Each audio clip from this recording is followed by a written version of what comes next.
Mechaleka hi, I'm Holiday Corey, and I have too many seasonal tapes. Hello everybody, my name's Pee-wee. What's yours? Christmas! It's Christmas! The best time of year, yeah. The presents are nice, and the family, and the friends, and the cold weather, and my hot cocoa, and trees, and lights, and songs, and all that. Yeah, great, wonderful. Holly and jolly. But what I really want for Christmas is to watch about 100 hours of Christmas specials on the couch while I eat that sneaky 9th butterscotch haystack. You see, I love Christmas specials. They're the best present the entertainment world gives me every year. And the more Christmas they can shove in it, the better.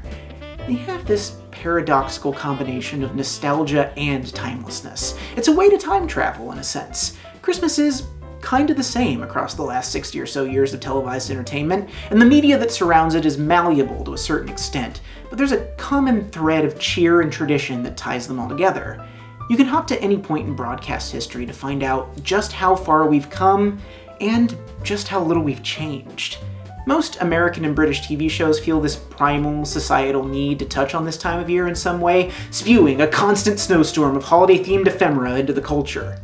Most fall by the wayside. It's tough to make the pantheon. They either lean too heavily on the tried and true rhythms the show has already established, or they chuck everything out the window in a crass attempt to wring sentimentality out of the holiday season.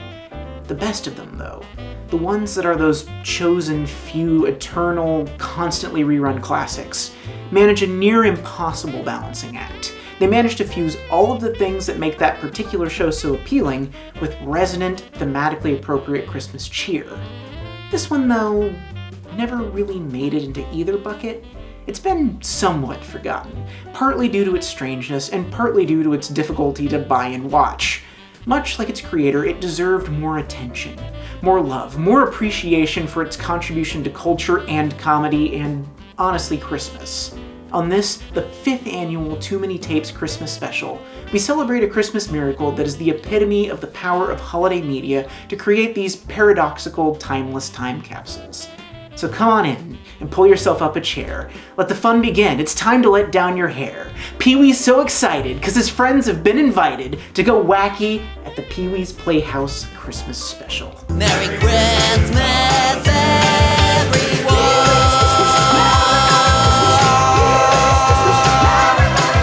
At first glance, there's nothing all that unique about the Pee-wee's Playhouse Christmas special. It has a simple story. It's Christmas in the Playhouse, and Pee-wee learns a holiday lesson about helping others while he's visited by his friends and special celebrity guests. Pretty normal stuff. So what makes this special, well, special?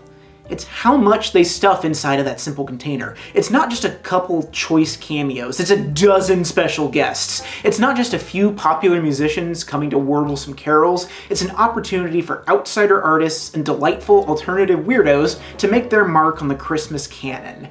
It's not just a little bit Christmassy. It's a full frontal assault of every good, bad, and silly Christmas trope shoved into a giant-sized stocking, or maybe 2 giant-sized stockings.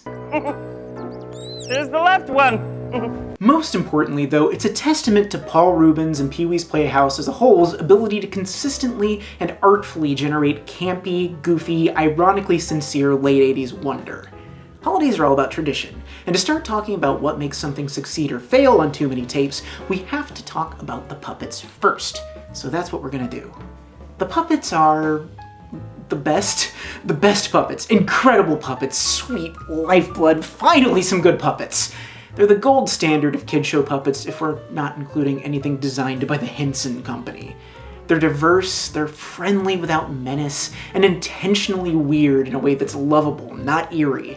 Much like the show itself, there's a lack of cohesion here that becomes its own cohesion, pulling from Paul Reubens' vast pool of disparate influences and obsessions and combining flawlessly to create the singular, signature Pee-wee look. I mean, just take a gander at these beauties. They're glorious.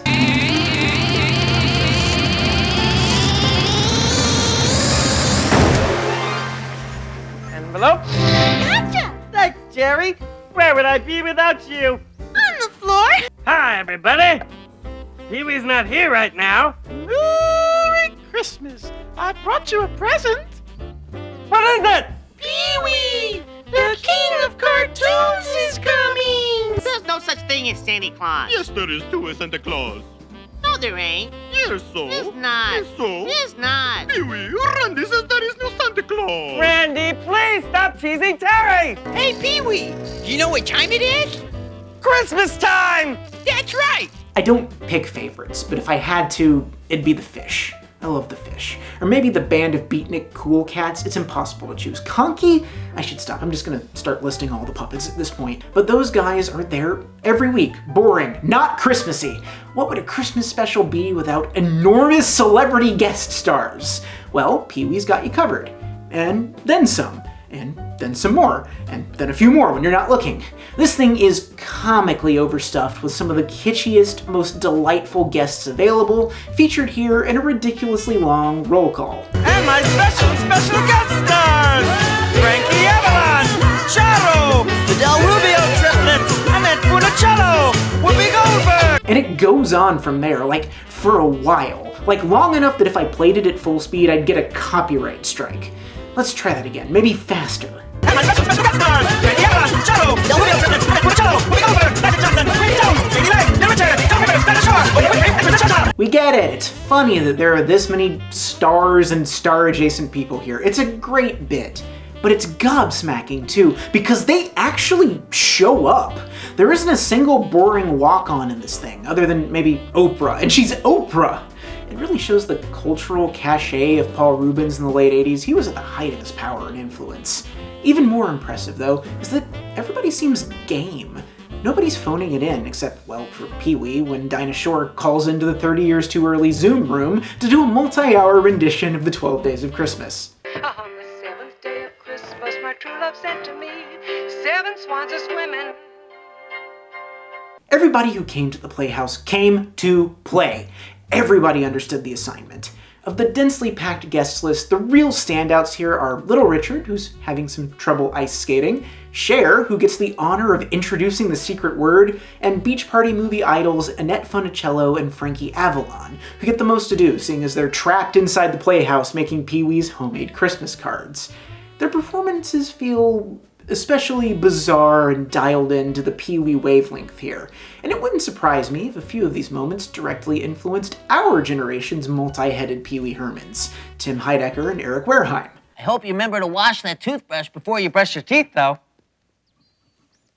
Oh, that's a good idea. Let's not forget the main cast here either. While the guest stars are the real meat of the special, the core characters of the Playhouse all have fun, seasonally appropriate things to contribute, and nothing feels forced. Miss Yvonne is wandering around with mistletoe on her head so she can get the maximum number of Christmas smooches, Jambi's granting holiday wishes, Reba's picking up Christmas cards and delivering international fashion and music superstars, Cowboy Curtis and Pee-wee build a sentient, grumpy snowman, Mrs. Renee intros an adorable Hanukkah segment, and the king of cartoons, well, he introduces the Christmas cartoon. As attention-grabbing as Pee-wee himself can be, it's nice to see that there's a push and pull here. Pee-wee is defined as much by his interactions with others as he is by his own quirks and foibles, so the dense layering of guests, regulars, and musical acts keeps this thing feeling extremely nimble for its hour-long runtime.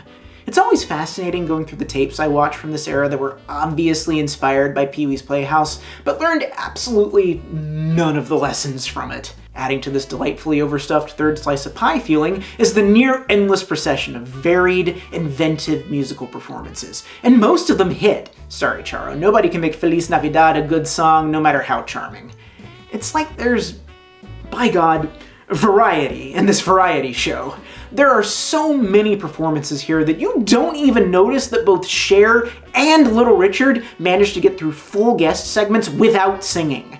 Instead, we have full-on choral performances that break out into holiday gospel, kitschy acoustic carols, a big group sing-along, and 2 iconic standout performances. Katie Lang doing a wild, punchy, infectiously giddy, Elvis-inspired take on Jingle Bell Rock. Giddy up, jingle horse, pick up your feet, jingle around the clock. Mix and a mingle in a jingling feet, that's the Jingle Bell Rock. And Grace Jones singing a space-age synthesizer Little Drummer Boy while wearing a ridiculous backless zip-up foam bodysuit and a headdress that looks like he cut a single slit into a square piece of silver yoga mat. I played my song for in Ka-ra-pa-pum-pum. And I played my best for in Ka-ra-pa-pum-pum. Ra-pa-pum-pum, ra-pa-pum-pum. These two performances are from the same special. They're like 15 minutes apart from each other, and that's the magic of the Playhouse. We can go anywhere, we can do anything, and still, somehow, it's Pee-wee. And it's Christmas. It amazes me that the show functioned as a container that was broad enough to encapsulate the feeling of a generation while, at the same time, being entirely, singularly idiosyncratic. Pee-wee's Playhouse was often imitated, but never really replicated. The design sensibility is a huge part of that. It's impeccable, unbeatable. It's an explosion of kitschy 50s diners, googie patterns, mid-century modern interior design, German expressionism, stop-motion animation, 80s CGI, tiki culture, and hypercolor everything. It's maximalist postmodern design in its nuttiest nutshell, and it is extremely my taste. Obviously. My sensibility is less Herman Miller, more Pee-wee Herman Miller. Niche interior design jokes. That's what you all turn to me for, right? To be fair, some of why Pee-wee's Playhouse works so much better than a lot of the other tapes I cover is frankly money. The show had a staggeringly large budget for the time, and they put every single penny on the screen. See? Hello, my name is Penny. Waka waka. There's a breadth and depth here. Nooks and crannies, places to set up interesting shots, unique locations, deep frames, and contrasting, shouting textures. On standard def TV, this all amounts to a tidal wave of color and shape, but in this remastered high-definition version Shout Factory put out in 2015, the level of intricate detail is stunning. And that same maximalist sensibility lets the zany, slapdash holiday transformation of the Playhouse shine. It's designed to look like there was no plan, and they just put as much Christmas as humanly possible into the space. It's a perfect fusion of Pee-wee and Christmas, an intentionally planned chaos that makes the already appealing Playhouse space feel at least 3 times cozier. Somebody do this as a pop-up bar somewhere, I'm begging you. Pee-wee's Tap House. That one's for free.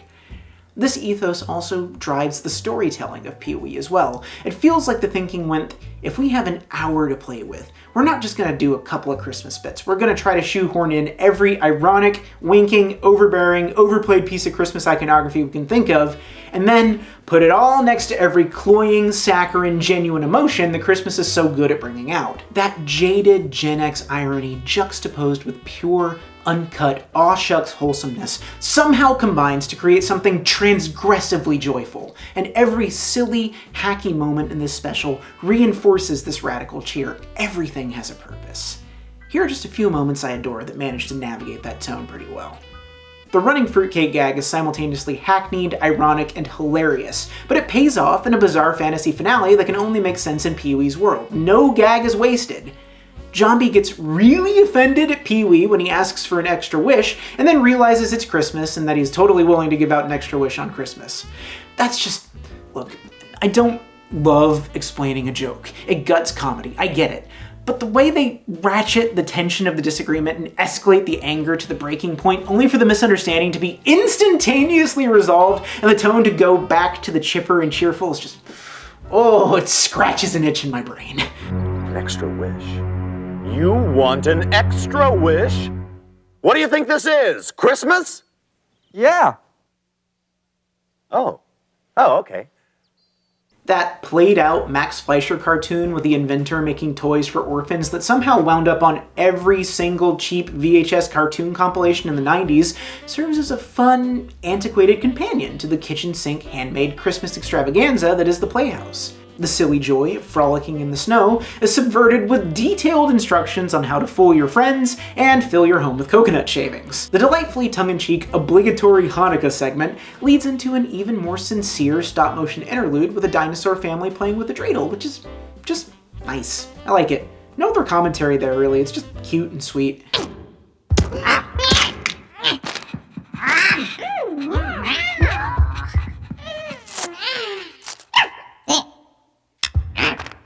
And finally, the bit that ties it all together.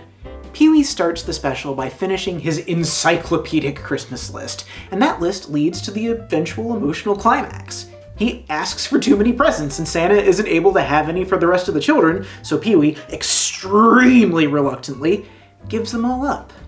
His comical, outsized greediness is all part of the charm. It's Christmas. He wants presents. Relatable. But on the flip side, he apparently deserved those presents. Santa deemed him worthy, so he's both a greedy little stinker and, even if reluctantly, kind of a generous sweetheart. Christmas is a contradiction of feelings and rituals and obligations, and this special punches above its weight in terms of reckoning with that without it being an explicit, stated theme. Pee-wee himself is a bit of a contradiction too, and that's what makes him so fascinating to watch. He is the show. As a character, he's that paradoxical combination of genuine pathos, absolute camp, childlike wonder, and a seemingly contradictory sentimental irony. Pee-wee is everything anarchic and solipsistic and sociopathic about the squishy, underdeveloped child brain, but he's also everything charming and sweet and lovably naive about childhood as well. Watching Pee-wee is like being near a hyperactive kid, but that effect is turned to its highest setting as a weapon to disarm you and make your brain capable of experiencing moments of wonder and joy. He's a rejection of seriousness, a rejection of adulthood, a rejection of all of the boring, stupid stuff that makes up a normal, appropriate 80s Reaganite American life. Unrealistic? Yes. Admirable? Also yes. When experienced through a contemporary sensibility, perhaps Pee-wee is the first hipster, the collector of kitsch, fluent in irony. But there's something warmer about him. There's no gatekeeping, no barrier between him and the viewer. In fact, there's no fourth wall at all. You are here. You are experiencing Pee-wee. Pee-wee is your friend. You are in Pee-wee's Playhouse. Smell the fruitcake, sit on cherry, make a wish with Jambi, and get a kiss under the mistletoe from Miss Yvonne. You were invited. We lost Paul Reubens this year. He was sick. Didn't tell us. He didn't owe it to us to tell either. Norm Macdonald did the same thing. Still stings, still hurts. Part of that sting is the realization he didn't want to see us sad for him.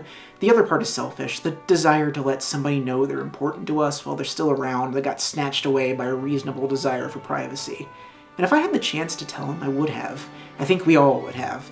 He was a true visionary, a friend to outsider art, to kitsch, to misfits and eccentrics. He loved the cult, the strange, the silly. He set the model for kids' TV in the contemporary age and revolutionized comedic performance. He left a lasting impact on media, comedy, art, and me. He is an idol of mine. Without people like Paul Reubens, I don't do what I do. Nobody would care. He was the archaeologist who dug up the site. I'm just cataloging the shards of pottery. He taught me that you don't have to grow up. Not entirely. You can make a life finding the beauty in the bland, the forgotten, the strange, and the tacky. And you can take a couple of those things and smash them together real hard and make something totally new. There's joy in the juxtaposition. Beauty, too. I didn't get to tell him. I didn't know him, but I think especially in the last decade or so, as the love for both Paul and the Pee-wee character started to come out of the woodwork again, that he knew.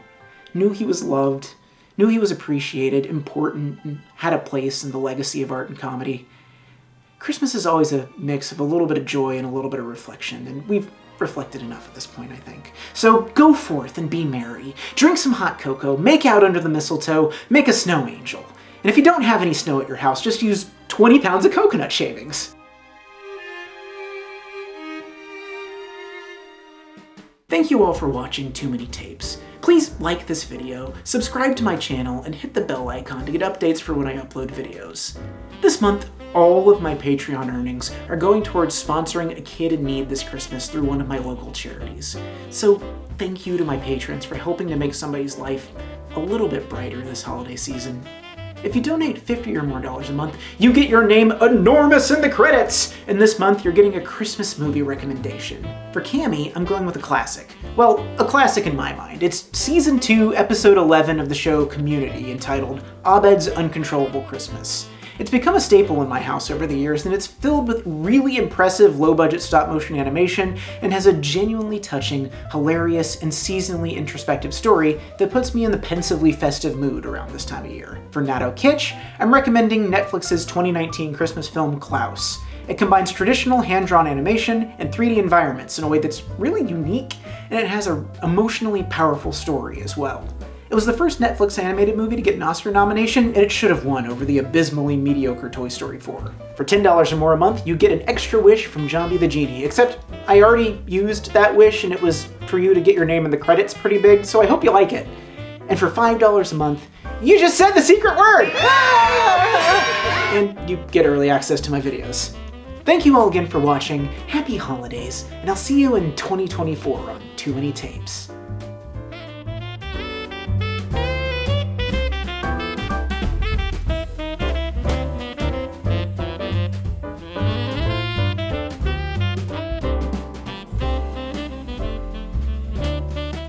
It's Christmas.